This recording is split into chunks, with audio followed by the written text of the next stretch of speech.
So there's one thing that I came across, and actually Liz suggested I mention this, and that was using the Polyvision board in my one of my classes. I have a student who's taking the class from Chicago, so she takes the class through WebEx, and one of the things I do in my classes a lot, just a habit of mine, is I use the whiteboard, and often just in the middle of making a point or answering a question, I'll just go to the whiteboard and start drawing on it.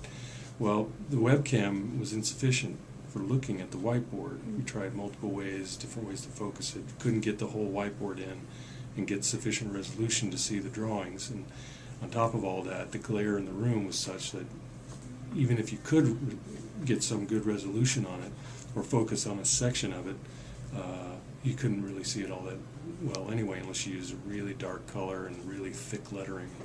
So it was just really cumbersome. So what we ended up doing was figuring out that if you use WebEx, there's an application, not an application, but a feature of WebEx is that you can share your desktop.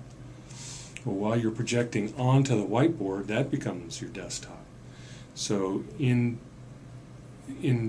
sharing the desktop onto the Polyvision board, anything that I draw onto the presentation, onto the whiteboard, is something that the student from Chicago can see. So that became a virtual whiteboard.